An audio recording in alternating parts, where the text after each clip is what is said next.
संसार में कुछ लोग ऐसे हैं जो अपनी धन, पद और शक्ति के बल पर अपने आप को महान और अनूठा मानते हैं। वे वस्तुओं और भौतिक सुख सुविधाओं के आदी होते हैं, यह सोचते हुए कि इन्हीं चीज़ों से उनका महत्व और पहचान बनती है। लेकिन सच ये है कि ये सांसारिक पदार्थ न केवल तुच्छ हैं बल्कि अंततः क्षणिक भी।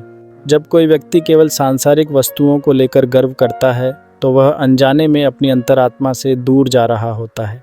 ऐसे लोगों की भव्यता अक्सर उस समय ध्वस्त हो जाती है जब वे किसी विपत्ति का सामना करते हैं। वो भावनाएं और रिश्ते जो किसी व्यक्ति को वास्तव में समृद्ध बनाते हैं, उनके लिए वे साधन तुच्छ हो जाते हैं। इस तरह की भौतिकता असल में व्यक्ति को अकेला और असुरक्षित महसूस करवा सकती है।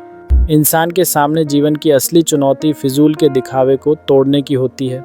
जो व्यक्ति सांसारिक पदार्थों पे खुद को बड़ा मानता है, उसे याद रखना चाहिए कि भौतिक चीज़ें अंततः मिट जाती हैं। इसलिए अपने भीतर के वास्तविक मूल्य को पहचानना और विकसित करना अत्यंत महत्वपूर्ण है।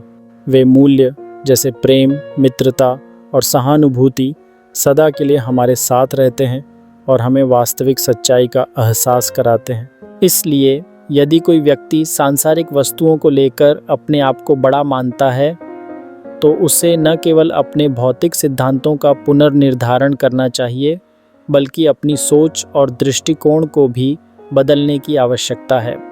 असली महानता भौतिक चीज़ों में नहीं बल्कि मानवता, गुणों और मानसिक शांति में होती है। केवल जब हम अपने भीतर के आत्म मूल्य को पहचानते हैं तो हम वास्तविक मायने में जीवन की धन्यता का अनुभव कर सकते हैं।